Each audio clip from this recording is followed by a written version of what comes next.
Daily. Taste the Daily. Amit Shah வராருன்னா அவர்கிட்ட போய் அன்புமணி டீல் போட்டு ஏதாவது கையெழுத்து போட்டு ஒப்பந்தமாகிட போகிறாருன்னா இந்த வேலையை செய்கிறாங்க. இது எல்லாம் சுசீலா சொல்கிறத இவர் செயல்படுத்துகிறார் ராமதாஸ். இப்போ வேறு என்ன, சுசீலா ஆட்சி படைக்கிறாங்க, சுசீலாவுக்கு வந்தால் ஒரு அடிமையாக இருக்கிறாரு, அதனால இந்த வேலை நடக்குது. அன்புமணிலாம் அவருக்கெல்லாம் ஒரு பொருட்டாக கிடையாது ராமதாஸுக்கு. இப்போ ஏன் அன்புமணியினுடைய பவர்ஸ் ஒன்றும் இல்லாமல் பண்ணுறாருன்னா, தலைவராக இருக்கிறவர் தான் இந்த நாமினேஷன் ஃபைல் பண்ணுறாங்க இல்லையா எலெக்ஷன் டைமில், அவங்களுக்கு அவரு கையெழுத்து போட்டு கொடுத்தானா அங்கீகாரம் பண்ண சிம்பிள் கிடைக்கும். ஸோ இல்லைன்னா கிடைக்காது. ராமதாஸுக்கு கூச்ச நாச்செல்லாம் ஒன்றும் கிடையாது. இன்றைக்கி ஒன்று பேசுவார், நாளைக்கு ஒன்று பேசுவார். பச்சோந்தி வைக்கப்படுற அளவுக்கு கூட்டணி எல்லோரும் மாறுவாங்க, தப்பு இல்லை.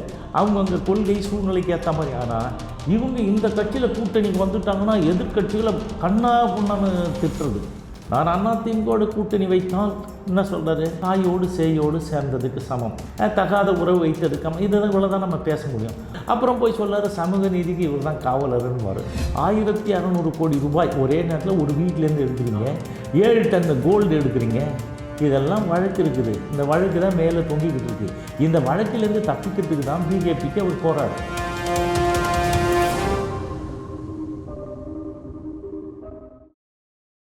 சார் வணக்கம். சார் வணக்கம். கட்சியில் இருக்கிற இப்போ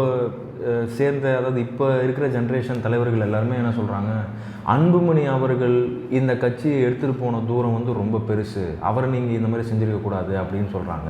அவரோட பங்களிப்பு இந்த கட்சியில் என்ன? இல்லைங்க, அவர் என்னங்க இப்போ தான் வந்த அந்த பையன், அவன்லாம் எங்கே வந்தான், சின்ன பையன், அவனுக்கு எதுவுமே இல்லை. வந்த உடனே மத்திய மந்திரி யார் கூட கூட்டின்னு போயிட்டு ஒரு ராஜ்யசபா எம்பி வாங்குகிறாங்க, கலைஞர் தான் கொடுக்குறாரு. அவர் கூட பீரியடில் கிடைக்குது. என்ன சுகாதாரத்துறை அமைச்சர் காங்கிரஸில் இருக்கும்போது எவ்வளோ சின்ன வயசில் இவ்வளோ பெரிய பதவி கொடுத்தாங்க. என்ன பண்ணார், இந்த தமிழ்நாட்டுக்கு என்ன பண்ணார், இந்தியாவுக்கு என்ன பண்ணார், உலக நாடுகளுக்கு என்ன பண்ணார், ஒன்றும் பண்ணலையே.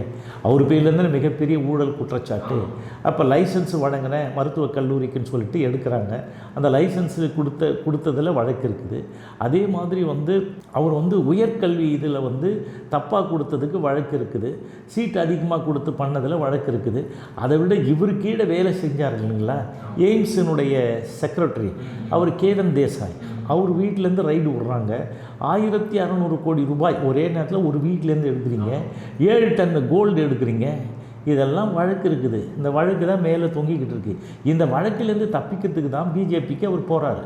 அவர் என்ன சொல்கிறார், நான் பிஜேபிக்கு போய்தான் ஆகணும், இல்லைனா நான் ஜெயிலில் போட்டுருவாங்கன்னு சொல்கிறேன். ஒன்றுமே இல்லை. இப்போ இடி இப்போ எஸ் அப்படின்ட்டா போதும், முடிஞ்சு என்ஃபோர்ஸ்மெண்ட் நின்றுடும், வீட்டில் ரைடு விட்டுருவோம். அது வராமல் இருக்குது, காத்துன்னுக்கிறார் இத்தனை வருஷமாக. இவருக்கு என்னென்னா, இப்போ ஏற்கனவே உங்களுக்கு தான் தெரியும் என்ன பண்ணார். முதல் நாள் வர நைட்டு 7 மணி 8 மணி வரலாம் 11 மணி வரலாம் துட்டு வாங்கிட்டாங்க. அதிமுகவோட கூட்டணி காலையில் கையெழுத்து. ஆனால் அதுக்கு முன்னாடி 4 மணிக்கு வீட்டுக்கு போய் அண்ணாமல்லாம் போய் கொடுக்க வேண்டியது கொடுத்து அங்கே கையெழுத்து மாற்றி போடுறாங்க. அப்போ என்ன இருக்கும்?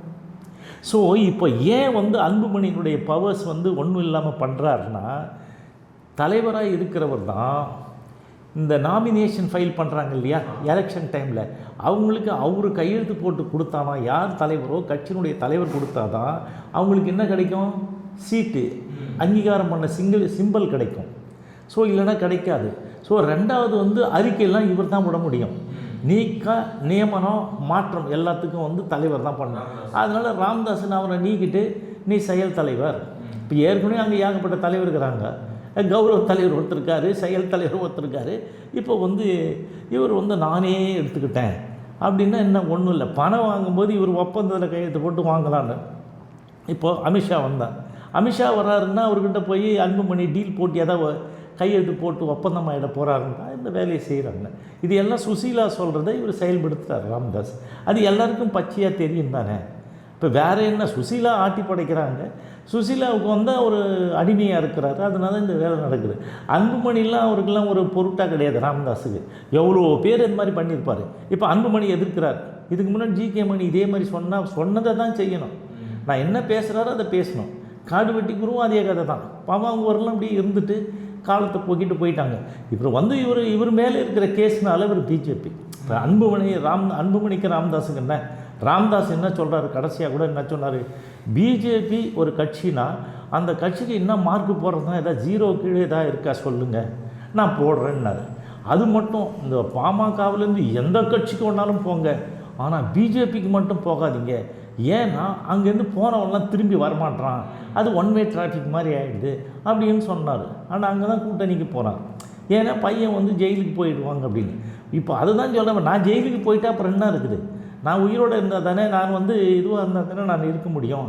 நீ என்னை வந்து பிஜேபியில் தான் வரணும்னு சொல்லிட்டு இவர் என்னென்னா பிஜேபியில் போனால் ஒன்றுமே தேராது. இப்போ நின்று ஏதாவது தேர்னாங்களா? 10 சீட்டு வாங்கினா ஒன்று கூட இல்லை, டெபாசிட் கூட இல்லை.